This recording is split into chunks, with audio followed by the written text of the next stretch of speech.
Thank you, Karen, and hello. Yes, I am editor of the Farmer magazine, and they're scattered all around your tables here. Just a few weeks ago, we were writing a line to go on the cover, and the line we came up with reads, "Farmers have never held so much power as victory hangs on battleground seats in the bush. It is really down to the wire." I was lucky enough to share a luncheon table with our Minister and Shadow Minister, and they told me that counting really could go on for quite a while. We're not expecting to hear or know what's going to happen on Saturday night. The New South Wales Farmers Association has been holding pre-election forums around the state, and I was lucky enough to moderate the event in Griffith, where the main topic was water rights. 105 people RSVP'd, but over 250 people turned up on the night, and it was standing room only.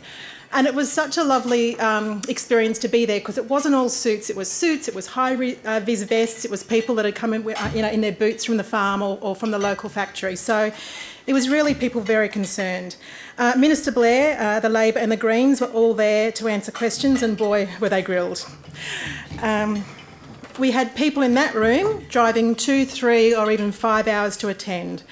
So this election is red hot, especially in the bush. On top of that, 8,000 people viewed the Facebook live feed, so interest is really high. That wasn't promoted, that Facebook feed. It was filmed on a mobile phone. There was no evictions, there was no dramatic music, but 8,000 people watched it, which is just pretty amazing and just shows the level of interest. Our two panellists today, Mr Veitch and Mr Blair, also went head-to-head in a forum in Wingham, so interest is strong across the state. But the very special thing about today, of course, is this is the last time the ruling and shadow primary industries minister will be appearing together before the election. This is quite an honour for us here today, and quite a coup for the Farm Writers Association. The hard work of Robert Hardy, who is sitting here, Karen Latham and their colleagues. I'm going to call on Robert to get the microphone in a moment, and he'll be roaming around. That's mine, this is yours. And he'll be roaming around. So please ask lots of questions. We're planning on 2 minutes per answer, but if we have a lot of people to ask questions, I really want to get all your answers out. So we might go to some quick fire 1 minute answers. We'll see how we go. And I promise I'll have everybody out of here at 2 p.m, which I know is the cardinal rule for a business lunch. I've also been given permission by both the Minister and the Shadow Minister to go with their first names, so thank you, Niall and Mick. And now I'm going to swap to my chair, and I'm hoping Robert has our first question. Robert. Show of hands. Oh, well, if nobody else has one, I'll kick the show off. Mick, your colleague Clayton Barr was in Dubbo this morning announcing an inquiry into the Inland Rail in the event that the Daily Labor led by Michael Daly is elected. Niall, will the Nationals back that commitment? I don't know that another inquiry is going to be necessary. I think consultation is the key with the Inland Rail. It's very much a federal government issue, but that seems to be the default setting that we're seeing from Labor at the moment. When in doubt, call for a review or call for an inquiry.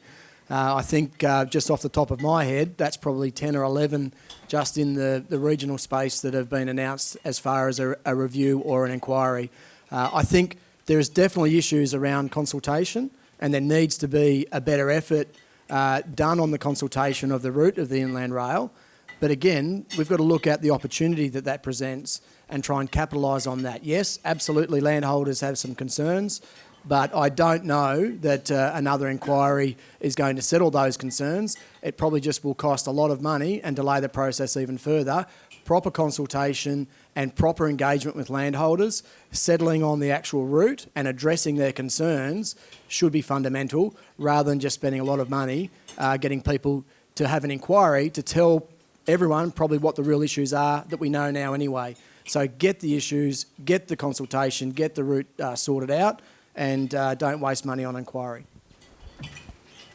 Well, can I just say it's a bit rich for my friend on my right here to talk about inquiries, because in 2011, I think the Farrell government, I think it was about 50 they launched into. So, let's put it in perspective. From opposition going to government, there's a range of things you need to be aware of or understand and know, and sometimes an inquiry is actually a way of getting through that. Second thing I'll say is about the reason we backed in, made the announcement today, is we're actually backing in what the locals are asking for. We went out there, we've listened. We actually heard what the locals were saying. They're concerned about the consultation and the way the consultation was undertaken. They're concerned that their views weren't heard, and they're concerned that it's just going to be pushed ahead with and essentially trammeled their views. So the reason we've backed in this inquiry, that's what the locals asked for. We heard what they said, and that's why we've announced that inquiry. Thank you. And the next question will go first to Mick because we're going in rotating order. Thank you. Samantha Noon from the Farmer magazine. What are the two biggest threats to agriculture right now, and what are you proposing to do to help address those? And so you give me 2 minutes for this one.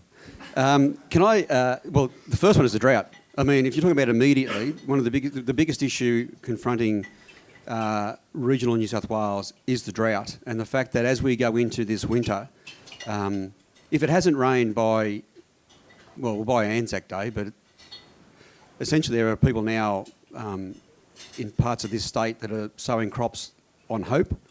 There are people who are trying to offload livestock to get themselves through the winter, and the prices are coming down because of the flooding of the market around those things. The drought is the biggest issue, but not just for now. It's about what happens after it rains when we get through, because it's going to take quite some time to get for communities and farmers to rebuild, and so the biggest issue right now is the drought. What are we going to do about it? I'd love to be able to make it rain. I mean, I'm certain Niall is of the same view. Like and I've been very careful. I've actually tried not to play politics with the drought. I don't think people want that. I think people want a bipartisan approach to the drought. I've tried to make sure that we don't do that. I grew up on a farm. I lived through a few droughts. I saw sheep through droughts. I understand the fragility of mindsets for a lot of people, and I've spoken to people, as I know Niall will have as well, where I am quite concerned for where they're at mentally at the moment. So the biggest issue is the drought, and the next biggest issue is how we get the farming sector through that. Now, can I say, this relates to our export markets, this relates to our communities. We've got to make sure that people don't leave our communities looking for work because there's no work at the moment, because a lot of those people don't come back. This is quite complex, and we've matched whatever the government's put on the table. We've matched. Is that the warning or the up? Okay, and I would say we've called for some things along the way, which the government has matched as well. And I think that's a sign that we're actually trying to work together or have a bipartisan approach to what is, without doubt, the biggest issue. Well, I'll say the drought, and I'm pretty proud that we've been in a position to help farmers at their time of need. You can only respond in the way that we have with over $1 billion worth of assistance when the budget is actually in good shape, when the state is doing well. You can then be able to convince the Premier, the Treasurer and the other Cabinet colleagues that this is money that should go to the most important sector that we all rely upon. So I agree, drought, and in that space we'll continue to stand by with our farmers shoulder to shoulder, and I've been proud of the response that we've had. I guess the second risk is, I won't say Mick. Mick's not the risk to the farming sector, it's probably Mick's colleagues. And that's probably the unique situation that we have, is that if there is a change of government, we've got a lot of Mick's colleagues that are based in Sydney that are threatening policies, whether it is in relation to supporting the Animal Justice Party with preferences in Sydney areas, whether it's an attack on property rights for water rights or changes to native vegetation laws. These are all things that we're seeing being prosecuted by what would be a cabinet that is very heavily Sydney dominated. And I guess that's probably the biggest risk, is that uncertainty to the farming sector. We saw the blunder last week on the Land Cruiser tax issue. That was just an example of something that wasn't quite thought through as to how it may impact on regional communities and regional people. So I guess that's a risk from where I sit. I think what we need is stability and certainty in the sector. It'll rain, and we'll talk about the future of the sector soon, But the drought, get through that. But the risk is the unwinding of some policies that have been farmer-driven, supporting our regional communities by those that will probably overshadow Mick in the caucus room. Thank you. Do we have another question, Robert? Any show of hands for questions? Danica from the CWA. Thanks, Michelle. You both talked about drought being one of the biggest issues facing rural communities at the moment. Can you talk a little bit more about that and what specific measures you are or that you would introduce to assist in drought recovery, not only for farmers but actually for rural communities who are really feeling a lot of pain at the moment? Thank you. Nick first this time. Sorry. Niall. Yeah, we've always said that the first phase is actually getting response and getting through the drought, and the next stage is always going to be a recovery. Mick's right. Anzac Day traditionally across the state is the deadline, and there are going to be a number of stresses if it does break and it does rain. The access to capital is a huge one for people that are carrying a fair bit of debt at the moment, access to seed, and then the other businesses, the associated businesses in rural communities that are probably going to have to take and carry a further line of credit, whether it's for diesel or fertiliser, for people that want to maybe get sowing. The service sector, those contractors that haven't had an income for some time are certainly going to be ones that need to be looked after as well. And then when it does rain, we'll have those other challenges like an explosion of weeds with a lot of the amount of fodder that's been brought into the state.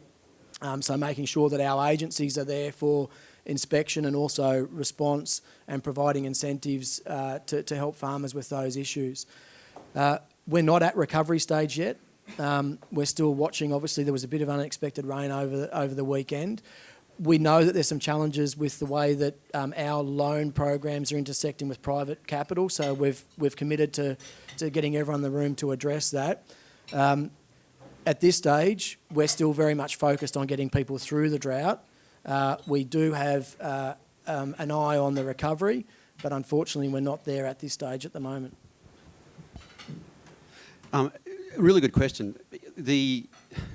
Niall's right, explosion of weeds is a problem. So we've announced our $50 million on top of the government spend for weeds and pests. That was done in consultation with the New South Wales farmers and a doubling of money for land care. Really, again, an important part of a post-drought response. The water, the $1 billion on top of the government spend for water. And there are communities that it's on top of your current spend. So $1 billion on top of $1 billion? On top of your current spend, yeah. Yeah, on top of your spend. But so the $1 billion, but that's about for communities that are running out of water, He's good with numbers. So this is about communities running out of water. We can't, after the Millennium Drought, there was a whole heap of regional New South Wales were saying, like, we were going to run out of water. A lot of work has got to be done. We know where these communities are. Like, they're struggling now. We can't get through this drought and then wait for another drought and go, geez, we should have done something about that. This is about trying to work with those communities to make sure they don't run out of water and learn some lessons. Every drought is different. Every drought is instructive in what can and can't be done or what should and shouldn't be done. I think we've got to learn a bit from this drought as well about what we roll out. Farmers are going to do it tough. So are their communities. I'm really worried about the migration of regional workers into the eastern seaboard, particularly around Sydney, looking for work, because they often don't go back. And Niall's example of my caucus is a good one of what happens, because the member for Granville is a sheep farmer's daughter from Canoundra. The member for Blue Mountains is a sheep farmer's daughter from Humula. You can go through the caucus. They actually are reflective of people moving from the regions to the city. Now, when it breaks, people are going to need work. I've got a mate that's a contract harvester. He's really worried, 7 harvesters, really worried that there'll be no work for him, but he doesn't have any harvesters. He's got to bring that labour in. So this is really important. No simple solutions, but we all have to work together to get through the post-drought. Thank you both. I think it's also, for all the journalists in the room, interesting to note that because we've had so much rain in Sydney, as far as a lot of people are concerned in the city, the drought's broken. But as we all know, it hasn't. I mean, when I checked on Friday, we were 100% in drought. So great comments from both of you. Thank you. Robert? Hi, Katie McRobert from the Australian Farm Institute. On the water theme, We know where your federal colleague stands on potentially removing buybacks for the MDB, removing the cap on the buybacks. Where do you stand on that, Mick? Yeah. It's fair to say that my federal colleagues and I have often a robust conversation around water. Buybacks are a blunt tool. They have a place. They're a part of the suite of responses, but they can be a blunt tool, particularly for the communities along the river systems. So whether I agree with my federal colleagues or not is another matter. I don't get a vote in the federal parliament. I can talk to them about it, but I actually don't get a vote about it. Do I actually support the removal of the cap on buybacks? No, I don't, because actually they haven't got there yet. The buyback. So I just think at this point in time that conversation is probably not the right one to be having. But that's just my view. That's not the view of my federal colleagues, as you know, and it's probably not the view of a number of people in the parliament on both sides. So, but yeah, I just don't think the time is right for that discussion to take place. And I don't think, there's a number of regional communities that I've been to, that I've worked in, that will say to you, they can point and show where it's actually been a negative impact. The money's gone to a multinational, it's gone out of the town. There's been no industry adjustment package to assist those communities to diversify their economies. There's been no money put on the table to assist workforces to transition. So I just think it's a very blunt tool, but it is one tool, not the only tool. Absolutely not. The cap is there for a reason, and to even be threatening to remove the cap just provides more uncertainty. And one of us may have the water portfolio after the election, and when they go to the ministerial council meeting, they need to leave their political colours behind and they need to stand up for New South Wales. I've worked with the Labor Minister from Victoria, and it doesn't matter whether you can convince your federal colleagues or not, you have to do what's right for New South Wales. And caps aren't just a blunt instrument, they're a lazy instrument. And what they do is they continue to drive up the price of water and provide unreliability for others in the same valley where that productive water gets purchased out. And that's not me saying that, that's the studies that have been done, and we can prove that that has actually happened, particularly in some of those valleys that have been over-recovered. So absolutely not. When it comes to the Murray-Darling Basin plan, it shouldn't be a plan at all costs. And we should be willing to walk away if it is not in the best interests of New South Wales. And we've said that opening up that cap and coming in and buying water out again as a lazy result would be a non-negotiable, particularly when we're seeing what's happening at the moment in the Murray, a swollen river with farmers on a 0% water allocation for general security, and they're holding sailing regattas in South Australia. That is a system that can't continue, and buybacks would just compound that sort of a problem. So it can't just be a concern about it. It's got to be absolutely not. Would die in the trenches over the lifting of that cap. No way. We've agreed on the path forward. Let's follow the plan, not start changing the rules now. A show of hands for any other questions? Yes. You talk about support for rural and regional New South Wales. The payroll tax, that is affecting one of my personal friends greatly in his regional business. He's an agricultural mechanic dealership. He's got 3 dealerships in the south coast. That's one of his biggest issues at the minute. He's deferred it for now, but he still has to come up with the money before the end of June. And that's what's going to basically put him out of business and put 50 staff out of a job. So this is as a drought measure? Yeah. Okay, so it's not something that we've said as a drought measure at the moment, but they're the sort of things that we know if the drought continues, we're going to have to continue to provide more support. I mean, we've even made some changes to some of our transport subsidy thresholds and maximum limits just in recent weeks, because we know that people had maxed out on that support there. They're the sort of things that we can continue to have a look at. Anything that we've been able to touch from a state government point of view, we've been very happy to look at that, particularly in the areas that sat in my portfolio area. That's why we're able to switch off LLS rates, fixed water charges through Water New South Wales, But looking at payroll tax and things like that, happy to take those conversations up with the Treasurer, because that's a broader one that I need the Treasurer to back that in. But we've over $1 billion now worth of drought support for businesses on the land. And as I said, we'll continue to look at whatever's necessary going forward if the drought continues. It's a very good question, because what it does, it highlights that the drought is just more than the farming sector. It's actually, there are businesses in communities right across this state with the same issue. And what you're putting forward is a very good suggestion. Again, a part of the suite of measures that should be put in place. So the local land services rates being waived for the farmers is a good example, but this is about the broader impact of the drought on regional New South Wales. I'm really happy to talk to you about that a bit later on. I think there's a lot of merit in what you're saying. How we make it happen in government is something I need to first talk to you about your ideas, and then take a bit like Niall. We're not the holders of the funds. We've got to talk to other people such as the Treasurer or the Shadow Treasurer before we can make commitments on that. But it is a good suggestion. Thank you. Now we have Cathy Rankin from New South Wales Farmers Association. Thanks, Michelle. Gentlemen, both parties have committed to significant reforms or opportunities for support in Western Division.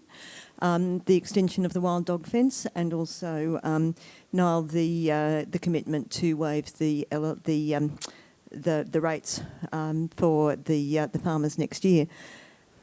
The wild dog fence extension is very welcome for our members. We've been calling for it for some time. The question for them now is, once we keep those animals out on the right side of the fence, what are we going to do in order to help to manage the pests that are currently within the state, and what could they look forward to in support going forward? Very good question again. Can I? This is where our $50 million on top of the government spend for weeds and pests come into play. We're happy to match the wild dog fence extension because it just makes so much sense. But there is some real issues about, as you say, the weeds and pests that are already on this side of the fence. Once it does rain, there is going to be an explosion of weeds in particular, because people have been bringing fodder in from interstate. We're actually not always sure what's in those bales or in those shipments. I'm not in any way saying we shouldn't be doing it, but just people need to be aware of it. So our $50 million on top is actually about going towards addressing some of those issues. The issue around that's the weeds. The issue around the pests is a bit more interesting. I mean, several years ago, people were talking to me about the problem with wild goats, but they're not talking about that problem anymore. Markets changed, and so opportunities opened up. So, I'm not saying that's going to happen to all of our pests, but we do need to be aware that sometimes things will change. The drought's going to have an impact. So the drought's having an impact now on the way those pests are behaving as well. They will concentrate around wherever they can get water. So that is an issue, and we need to look at how we deploy people to ensure that we eradicate those populations. It is actually, when you drive out there, and I know people all over the place are going out there and having a look around, and I would encourage people to go. Tourism is a really important part of the economy in regional New South Wales, so if you get a chance, go out to some of those places. But you will see a lot of those pests along the roadside as roadkill, and so there is a real issue that needs to be addressed. There's a suite of programs, the land care program. There's existing programs in place. Like we're not about stopping some of the government's programs, because if they're working on the ground, then they should continue. We just need to enhance, put some more dollars on the table to help. We'll continue to invest heavily in this area. Obviously, we recognise the dog fence was an essential part, but not just the dog fence, the structure of the Wild Dog Destruction Board and the survival of that as an entity. That's why we did that structural change. We'll continue to invest heavily, just like when we had the sale of some environmental water recently, we invested that back into pest and weed management. But there's also some policy settings that need to change to assist with this. We've made some changes recently in relation to kangaroo management. Even though that doesn't sit in my department, we've been able to get the help from OEH in relation to the way that landholders can manage kangaroo numbers easier and better.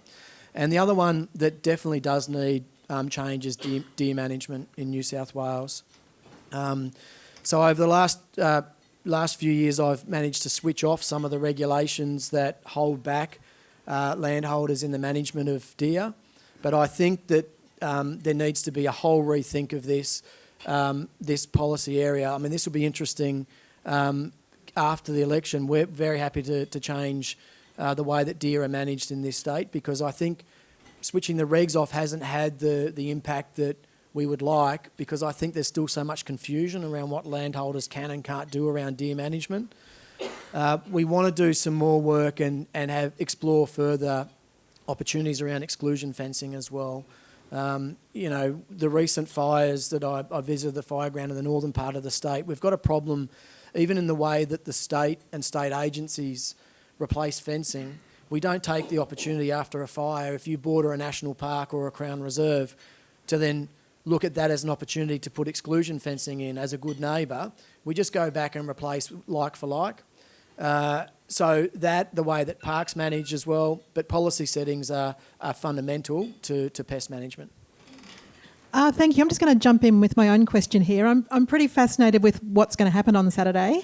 We had a bit of a chat about postal votes and logistics, when we're going to know who's won, and also why the bush is playing such a big part. So if I could start with you on that one, Niall. Where will you be on Saturday as well?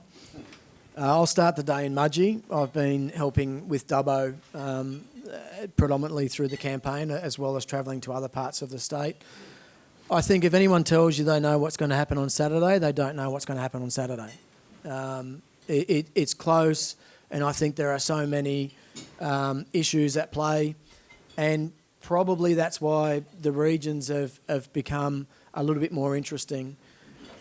We sort of see that in the city it's a blue versus red battle, and people sort of know what they're getting. There's not a lot of strong independence in Sydney. So then you start to look at what's happening in the regions with some of the other parties and some of the strong independents. That's why it starts to become closer, particularly because there's only a small margin between us and losing 6 or 7 seats to go into either minority government, or then losing another handful to actually allow Mick and his party to go into minority government. And because of, after the 2015 election, those 6 or 7 seats are only around 12,000 votes, because a lot of them are under a very small percentage. So that's why the bush has become interesting. Every community has its own challenges, and I think that we're all going to benefit in the regions as a result of this election, one way or the other. I just hope that people keep up with the interest. The worst thing would be to have people being interested in our and some of our challenges and issues. I mean, we've all seen what happens when it rains after a drought. And it's already dropped off the front pages of the paper. People are, very happy to give money when it's, at crunch time, but then they start to move away. So I guess it's a number of different issues, and every community's different. We're almost looking at it as a number of by-elections that are happening around in regional New South Wales, and then the red versus blue battle in Sydney.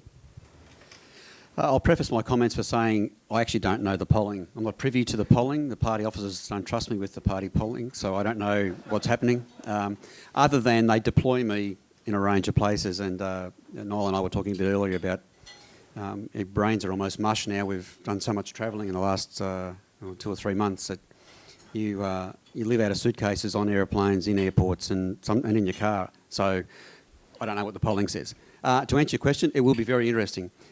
We have battles with the Nationals. We have battles with the Greens. There's places where we're battling independents.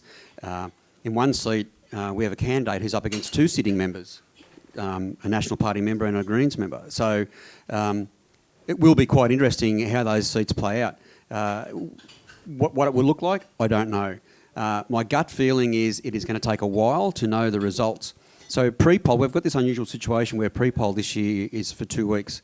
And I know that stretches the party resources on just about all the political parties, but it is a long time for people to vote before polling day. And I think it'll have an effect on postal voting. I think more people will pre-poll vote than postal vote. So, and it is, I think in most places, the biggest booth now is pre-poll. So people are voting as we sit here. They're actually going to the booths and voting. So, and how they're voting, I don't know. What that means is It's going to take a while to count in some of those seats. The half a dozen crucial seats, I think, it will take a while. And there will be recounts. It'll get so close, there will be recounts. So I don't think we will actually have a clear, in my view, I don't think we're going to have a clear picture of what the government will look like for a couple of weeks. Having said that, the other thing that will happen is the upper house. So actually we may have the unique situation where we have two hung chambers in the New South Wales Parliament, where no one actually really enjoys a majority in either chamber. Now, what that means for politics in this state, I don't know. Will it be interesting? Probably, for the next 4 years. But it is something that people should exercise their minds about, what it actually means to work in an environment where there's two hung chambers. Sorry. Thank you. Robert, we have a question. Thank you. Name and where you're from first, please. Holly Ballew from Woolworths. So there is increasing debate in society as to what is sustainable food policy, from organic to conventional, from increasing demand for alternative milks, the use of GM crops, all the way through to egg production.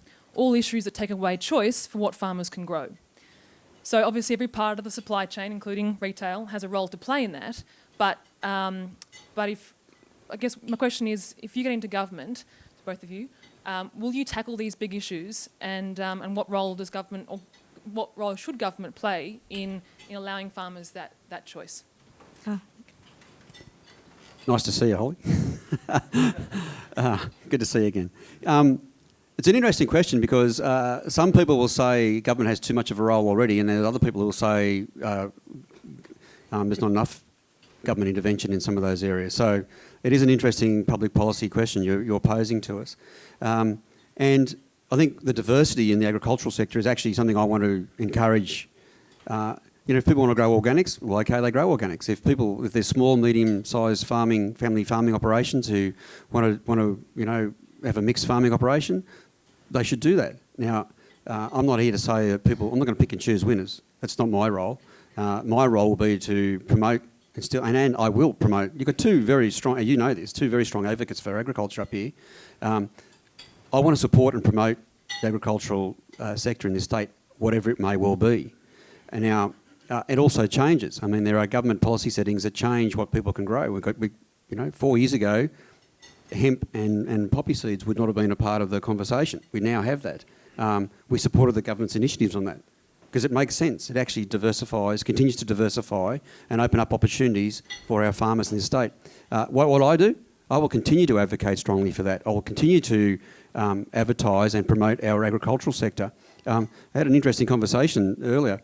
We've got to be careful how we talk about the drought because there are international competitors looking at where we're at here. We actually do have to be a little cognizant of the conversation. Yes, we should have a conversation about drought and post-drought, but be mindful where we are in the world economy, and we have people that rely upon international markets. So they're interesting public policy. I'm not going to say I'm going to cut and chase on any of those. So it's actually an important conversation. Some of them will need to be discussed at a time. Others, absolutely, we should be promoting.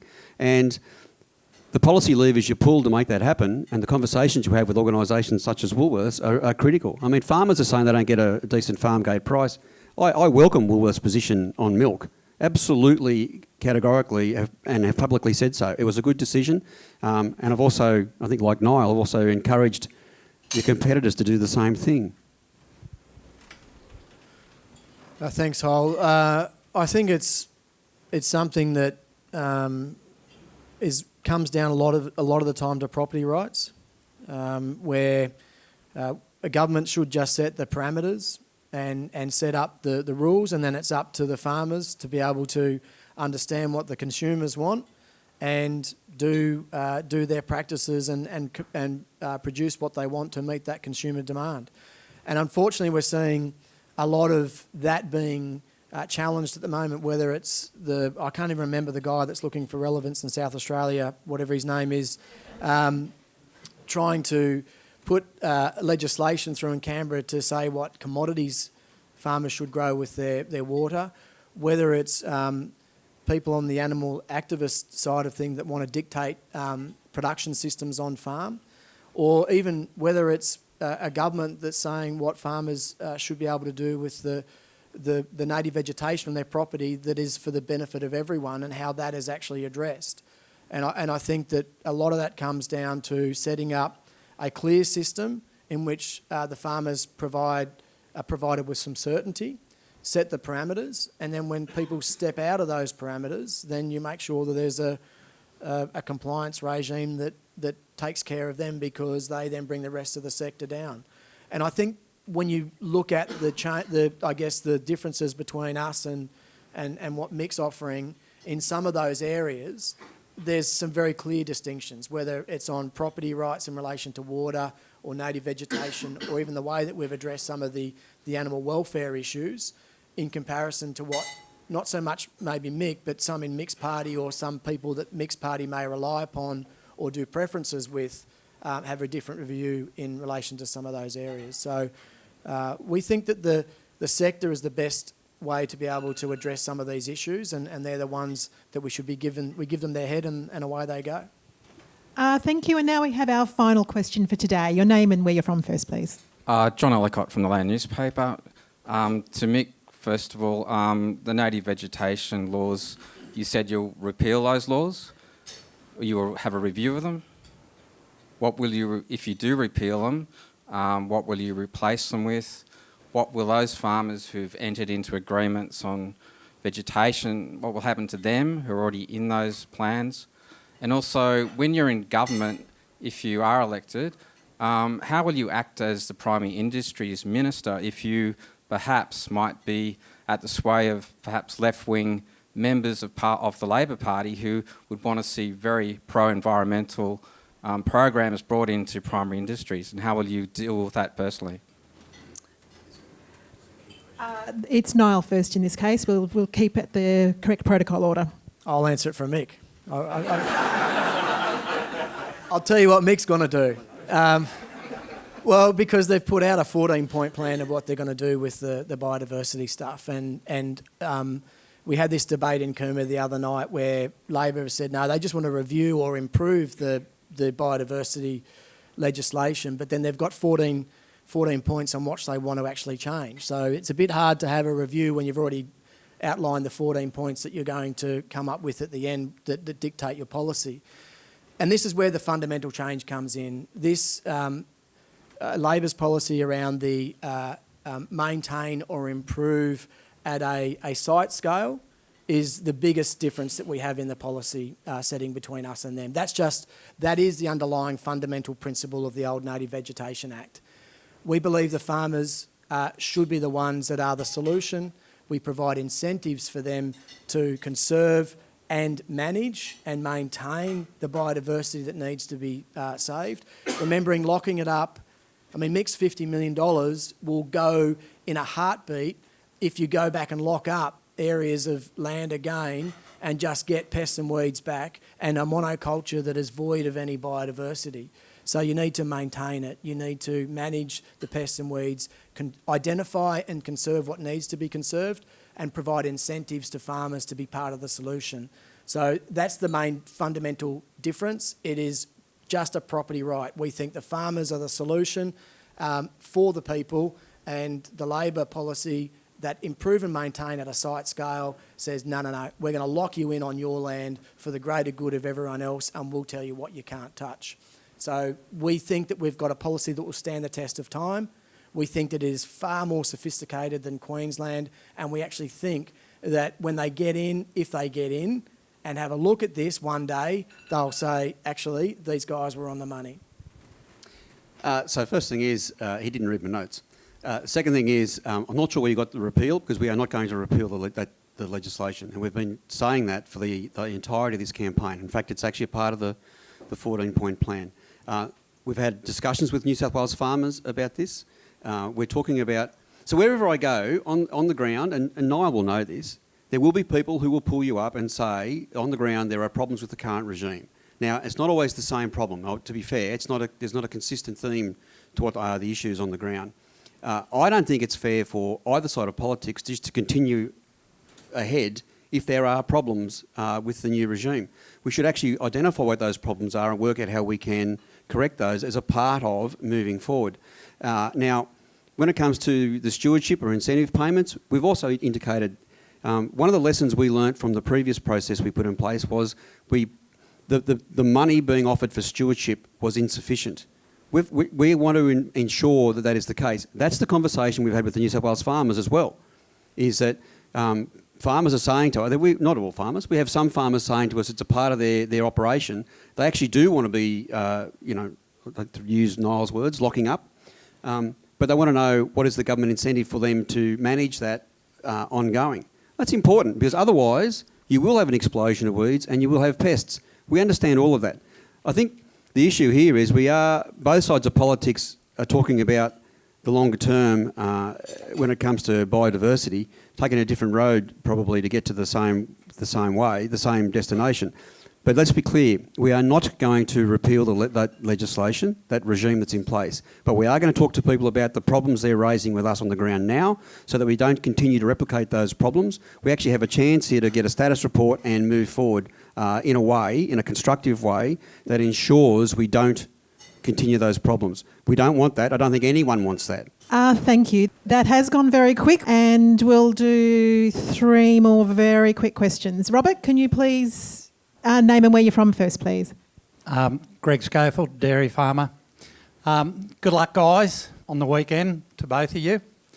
We all know that the dairy industry in New South Wales is in market failure. How are you going to implement the recommendations that were brought forward from the dairy inquiry without federal assistance? Greg, good to see you again, Greg. As you know, I sat on that inquiry, the Upper House inquiry, and we've said we're going to put in place our dairy advocate which was one of the recommendations of the state inquiry. Now, that advocate for us, cost of position, we want to make sure that the recommendations of that inquiry are looked at and put in place. And a part of that, and there's a difficulty, as you raise, is the federal sphere. Contracts, that sort of stuff is actually a real issue. I'm not happy about the way the ACCC went about their work. I think there's some issues in the way they consulted, but then the report they delivered. So we've said publicly we're going to put in place a dairy advocate. We listen to the sector. They want someone to take up the fight with your friends from Woolworths and Coles and Aldi. So that's a part of our response. We're going to look at implementing all of the recommendations of that Upper House inquiry, but that will be the job of the advocate to look at the implementation of that. And it's 1 minute. I'll be quicker. So we've announced, obviously, our Ag Commissioner to work with the other states and the federal government. But sitting underneath that, we've announced the dairy advocate on behalf of New South Wales that will have a business unit team looking at trying to reduce costs and get more productivity on farm. A fresh milk campaign that we want to be driving more people picking branded New South Wales milk. We'll continue to put the pressure on the processors. So I've met with the processors, the retailers, and obviously Dairy Connect and a number of the other industry players on farm. And we want to continue to get the feds to, one, get the mandatory code of conduct happening quickly, but also everyone to be aware of this plight when it comes to the challenge that dairy farmers are in at the moment. So we've gone a bit above and beyond what Mick's offered there, in that we've got a whole business unit that will sit with the dairy advocate as well. Next question, please. Luke Matthews from Grain Growers. Quick question, 30% of the value of my grain at port is made up in storage, handling and transport costs. What are both parties going to do about reducing those costs, not only through infrastructure upgrades, but actually putting a line through some of the state-based red tape, such as B-double and road train access? Niall. Yeah, I mean, obviously we've announced a number of funding programs for freight, whether it's bridges, whether it's in rail, and also making sure that we get the infrastructure to get grain to those receival and export facilities quicker and cheaper. I think, again, with the drought, we've identified a number of ways that we can try and reduce some of the red tape. We've been able to make some changes to get B-double access into some areas. But the biggest part of this is taking back some of the roads from local council. You know, we've said that we're going to take over 1,500 different roads back from council and put them under state roads. That helps with the maintenance, but it helps us reduce that red tape and be able to make some of those changes as well. That's, to me, a game changer. Won't be appreciated in the city, appreciated in the regions, particularly from those councils who have been struggling with the maintenance backlog. That is a big one that will see a big difference in the way that we move commodities and people around regional New South Wales and ease that pressure on councils. Yeah, so again, same sort of thing. We've put $900 million on the table for council roads on the back of the NRMA report. But there's also an issue at east-west connectors. I mean, there's a lot of, if you look at some of the infrastructure spend, it's north-south. We've actually got to get some east-west money being spent as well. Now, that's not across the whole state. There are parts of the state where some of that is happening with money from the feds, for instance. But I think of the Hunter Expressway, for instance. But there are other roads that need to be done as well, whether it be the Golden Highway. If you think about getting your grain to those ports, really critical that you do not spend a lot of time.